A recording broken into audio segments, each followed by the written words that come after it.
Letter Mughal সম্বন্ধে পড়তে চলেছি। তো লেটার মুঘলসদের মধ্যে প্রথমে যিনি আসেন তিনি হচ্ছেন বাহাদুর শাহ।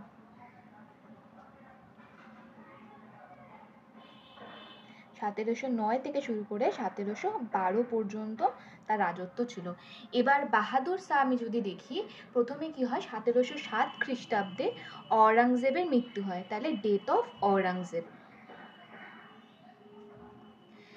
অরঙ্গজেবের মৃত্যুর পর একটা সাকসেশন ডিসপিউট তৈরি হয়, অর্থাৎ কে এরপর উত্তরাধিকার হবে, কে সম্রাট হবে, এই নিয়ে লড়াই শুরু হয়। তো এই লড়াই 2 বছর চলে, 1707 থেকে 1709 পর্যন্ত, এবং 1709-তে কেউ জয়ী হয় এই লড়াই, বাহাদুর শাহ। তো বাহাদুর শাহর আসল এক্স্যাক্টলি যে নাম ছিল প্রিন্স মুজাম, এটা তার রিয়েল নেম। তো তিনি জয়ী হয়ে 63 বছর বয়সে সিংহাসনে বসেন, এবং তিনি কাদের পরাজিত করেন, তিনি তার যে আরো দুটো ভাই ছিল, 2 ব্রাদার্স, তারা কারা কারা ছিল, একজন যে ছিল তার নাম ছিল হচ্ছে যে মোহাম্মদ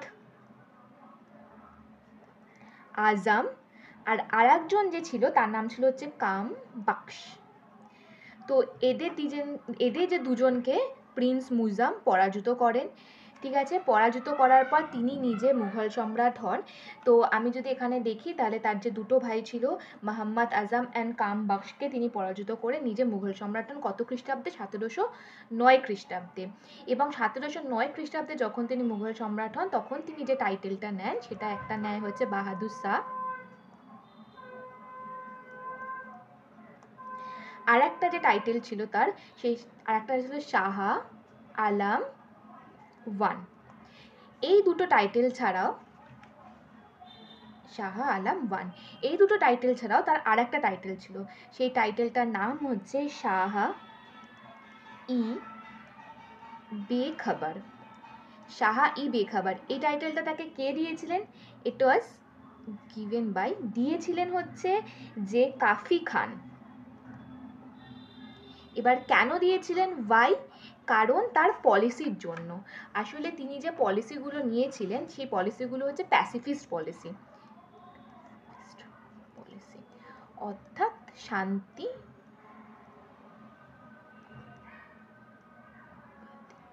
নীতি। ওকে, প্যাসিফিস্ট পলিসির জন্য তিনি এই টাইটেলটা পান, that is call the Shah i বেখবর।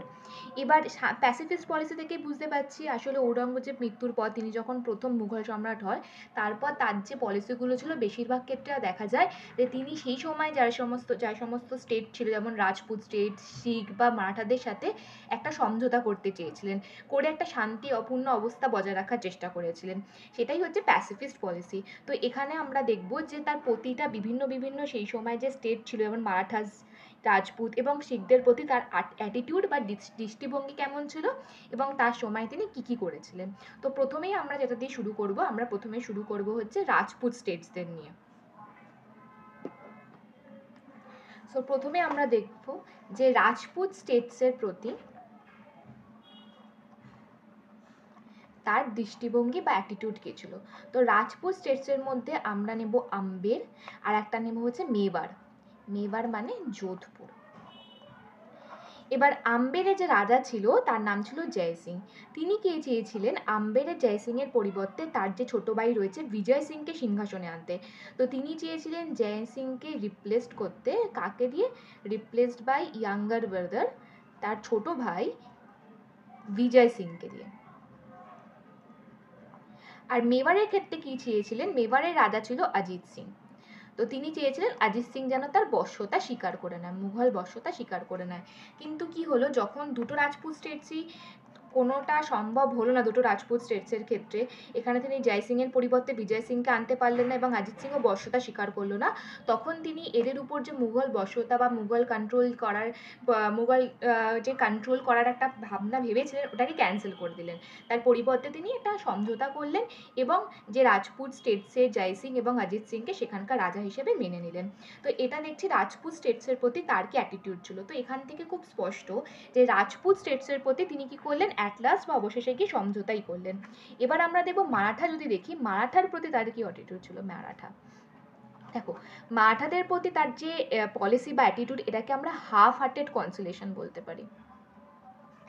Half hearted আমরা কনসিলিয়েশন কেন বলবো, কারণ এক্ষেত্রে আমরা দেখি যে তিনি মারাঠাদের সাথে সমঝোতা করতে চেয়েছিলেন, কিন্তু এই সমঝোতাটা কিন্তু সম্পূর্ণ মন থেকে ছিল না। যেমন এক্ষেত্রে তিনি দুটো জিনিস করেছিল, একটা হচ্ছে শাহুকে তিনি মুক্ত করে দিয়েছিলেন। ওকে, শাহুকে তিনি কি করে দিয়েছিলেন, মুক্ত করে দিয়েছিলেন। আর একটা কি করেছিলেন, আর একটা হচ্ছে মারাঠাদের সরদেশমুখী যে রাজস্ব হয় এটাকে দিতে রাজি হয়ে গেছিলেন। সরদেশমুখী যে রাজস্ব হয় সেটাকে তিনি কি করেছিলেন, দিয়েছিলেন গ্র্যান্টেড। এবার এই দুটোকে আমরা আলাদা করে দেখব। তো যদি আমরা শাহুকে যদি মুক্ত করি, এটা দেখে মনেই হচ্ছে যে বাহাদুর শাহ কত উদার ছিল, তিনি খুব ভালো করেছিলেন শাহকে মুক্ত করে, কিন্তু আসলে যে কারণটা, এখানে কোনো উদারতা ছিল না। এটা একটা খুব প্ল্যান কনস্পিরেসি ছিল, ষড়যন্ত্র ছিল মারাঠা স্টেটসের বিরুদ্ধে। কি, সেটা বুঝতে গেলে আমাদের মারাঠাদের একটু আগের ইতিহাসটা বুঝতে হবে। যদি আমি মারাঠাদের আগের ইতিহাসটা বোঝার চেষ্টা করি, তাহলে আমরা কি দেখব যে শিবাজির যখন মৃত্যু হয়, ডেথ অফ শিবাজি, তো শিবাজির মৃত্যুর পর কি হয়, মারাঠাদের মধ্যে একটা সাকসেশন ডিসপিউট তৈরি হয়, উত্তরাধিকার কি হবে এই নিয়ে একটা সমস্যা তৈরি হয়। কার মধ্যে? এটা হয় সাম্ভাজি আর রাজারামের মধ্যে। সাম্ভাজি হচ্ছে শিবাজির ছেলে, তো এই সাকসেশন ডিসপিউটে কে জয়ী হয়? সাম্ভাজি জয়ী হয়ে যায়, কিন্তু জয়ী হওয়ার পর 1689 খ্রিস্টাব্দে তাকে ঔরঙ্গজেব হত্যা করে নেয়। তাহলে কিল্ড বাই ঔরঙ্গজেব। আর তার সাথে তিনি কি করেন, সাম্ভাজির যে ইনফ্যান্ট বয় অর্থাৎ নাবালক বালক ছিল শাহু, তাকে গ্রেপ্তার করে। তো এখান থেকে খুব স্পষ্ট যে শাহু তাহলে কি হলো, শাহু হচ্ছে শিবাজির গ্র্যান্ডসন। তাহলে শাহু কে ছিল, ইনফ্যান্ট বয়। কার ইনফ্যান্ট বয় ছিল? সাম্ভাজি। ঠিক আছে, তাহলে শাহু কি হলো, গ্র্যান্ডসন অফ শিবাজি। তো যখন এটা হলো তখন এরপর কি হলো, রাজারাম সিংহাসনে বসলো, কিন্তু রাজারামকে 1700 খ্রিস্টাব্দে ঔরঙ্গজেব হত্যা করে। সো রাজারামও কিল্ড বাই ঔরঙ্গজেব।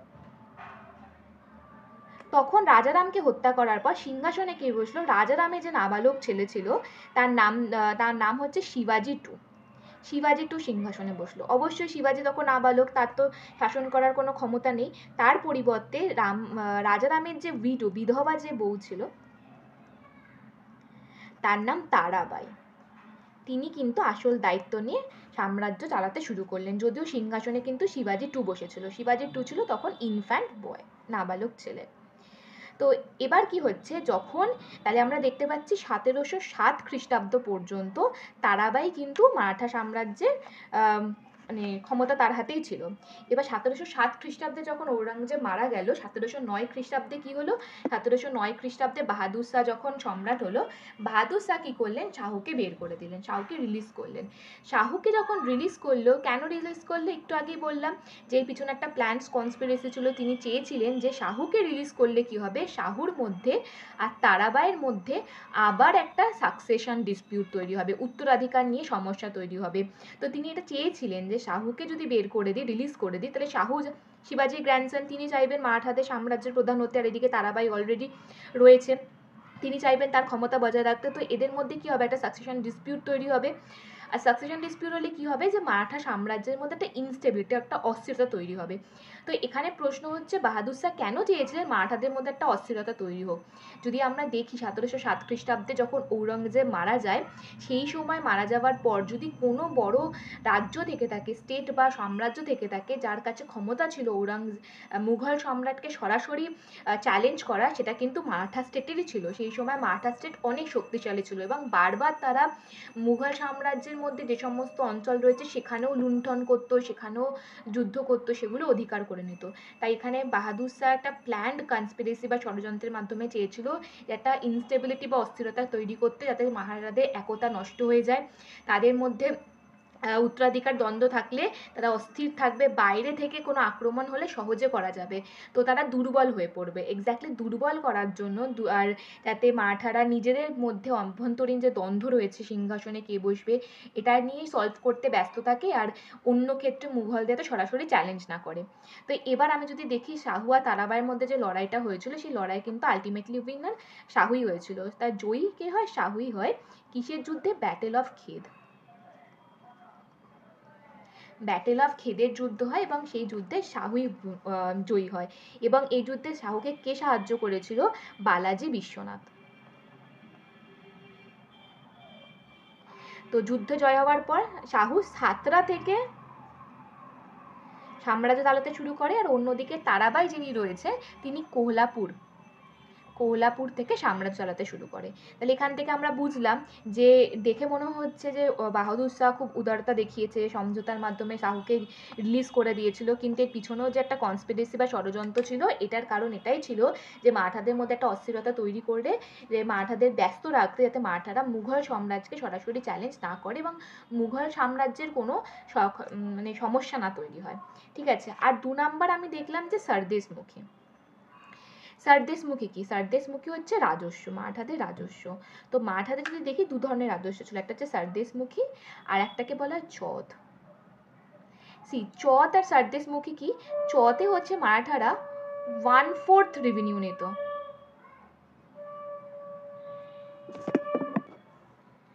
1/4 রেভিনিউ নিত। কাদের থেকে নিত? এটা কিন্তু মুঘল সম্রাটদের থেকে নিত। কেন নিত?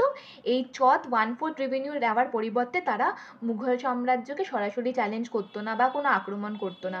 আমি একটু আগেই বলেছিলাম যে মারাঠারা কি করতো, কন্টিনিউয়াসলি মুঘল সাম্রাজ্যের প্রতি একটা মুঘল সাম্রাজ্যের একটা চ্যালেঞ্জ হয়ে গেছিলো, বারবার আক্রমণ করা, যে সমস্ত রাজ্যগুলো বা জায়গাগুলো মুঘল সাম্রাজ্যের অধীনে রয়েছে লুণ্ঠন করা, সেই জন্য। আর সরদেশমুখী কি? সরদেশমুখী হচ্ছে 10% এক্সট্রা রেভিনিউ। এটা কাদের দিতে হতো? এটাও কিন্তু মারাঠাদেরকেই দিতে হতো। কিন্তু এই 10% এক্সট্রা রেভিনিউটা কেন দিত?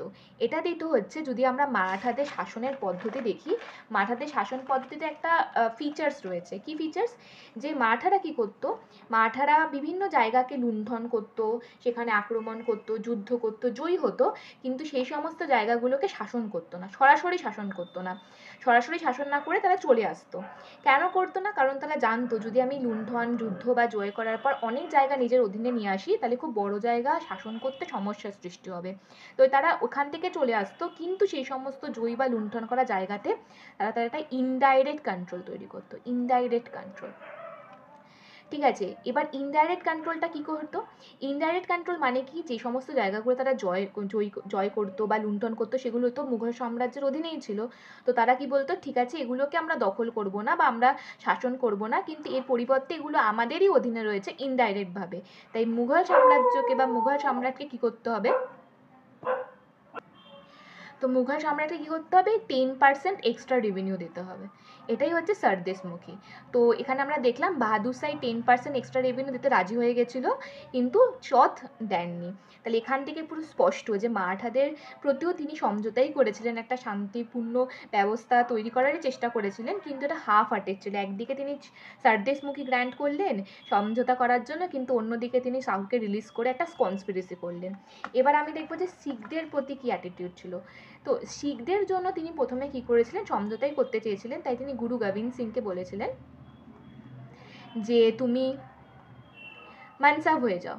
তো জানি আমরা মানসাব হচ্ছে মানসাবদার ব্যবস্থার অধীনে একটা উচ্চপদস্থ কর্মচারীর পদ। তো কিন্তু গুরু গোবিন্দ সিং এর মৃত্যুর পর শিখরা পাঞ্জাবে বান্দা বাহাদুরের নেতৃত্বে রিভোল্ট তৈরি করে, বিদ্রোহ তৈরি করছে।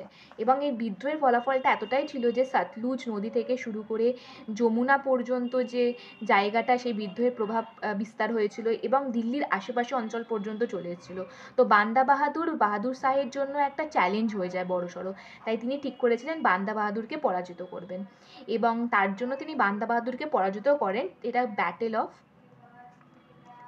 লোহগড়। ব্যাটেল অফ লোহগড়ে তিনি পরাজিত করেন। আসলে লোহগড়ে একটা অলরেডি ফোর্ট রয়েছে, যেটা গুরু গোবিন্দ সিং বানিয়েছিল।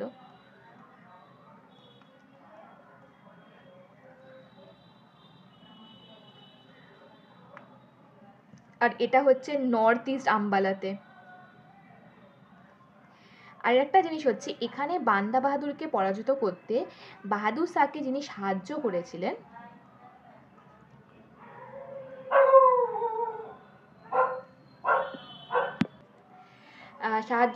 কে? চাতারসাল। চাতারসাল কে ছিল? চাতারসাল ছিল একটা বুন্ডেলা চিফ। তিনি আসলে সামন্ত ছিল। কার সামন্ত ছিল? তিনি হচ্ছে সামন্ত ছিল ফেমাস, খুব বিখ্যাত জাট রুলার। তার নাম আমরা সবাই জানি যে চৌড়ামান।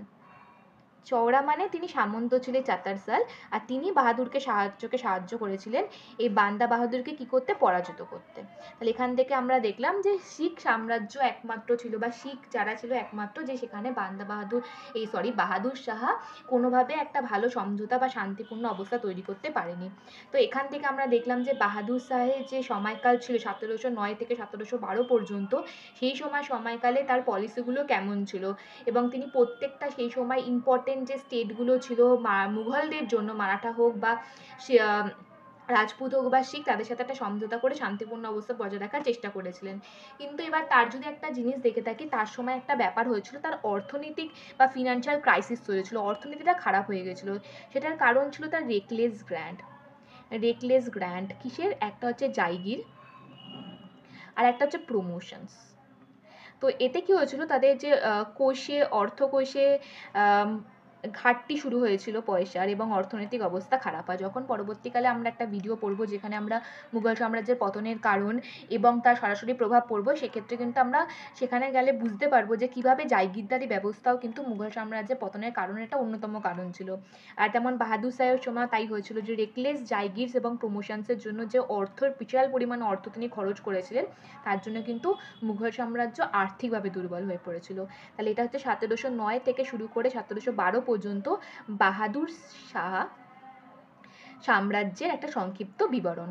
তো আমি সাধারণত মডার্ন ইন্ডিয়া, আধুনিক ভারতের ইতিহাস দিয়ে শুরু করছি। এটা 1707 থেকে ঔরঙ্গজেবের মৃত্যু সময় থেকে শুরু হয়। তো আমি প্রথমে লেটার মুঘলসগুলো কভার করব, এবং ধীরে ধীরে আমরা আগে যাব। তাই এই লেটার মুঘলসগুলো ছোটো ছোটো ভিডিওর মাধ্যমে আমি কভার করব, এবং তারপরে যে ভিডিওটা আসবে সেটা হচ্ছে মুঘল সাম্রাজ্যের পতনের কারণ এবং সরাসরি ফলাফল। যদি ভিডিও ভালো লাগে তাহলে লাইক, সাবস্ক্রাইব করবে এবং বন্ধুদের সাথে শেয়ার করবে, এবং এই চ্যানেলে পরবর্তীকালে বিভিন্ন জিএসের যে সমস্ত সাবজেক্টস রয়েছে সেগুলোর ডেসক্রিপটিভ প্লাস অবজেক্টিভ, যাতে দুটোই তোমাদের কভার হয় সেইভাবে এখানে পড়ানোর চেষ্টা করা হবে। তো আমরা জানি যে আসন্ন WBCS এক্সামে একটা কথা আছে যে এটা হয়তো ডেসক্রিপটিভ হতে পারে। তো ডেসক্রিপটিভ হলে যে কত সুবিধা রয়েছে সেটা পরে আমরা আলোচনা করব, কিন্তু যাতে ডেসক্রিপটিভ হলেও তোমাদের যাতে কোনো অসুবিধা না হয় সেই জন্য আমি সেভাবেই পড়াবো, যে ডেসক্রিপটিভ হলেও তোমরা যাতে বুঝে অ্যান্সার করতে পারবে, এবং অবজেক্টিভ হলেও বিভিন্ন যে ছোটো ছোটো ফ্যাকচুয়াল তথ্য রয়েছে সেগুলো যাতে তোমরা অ্যান্সার করতে পারো।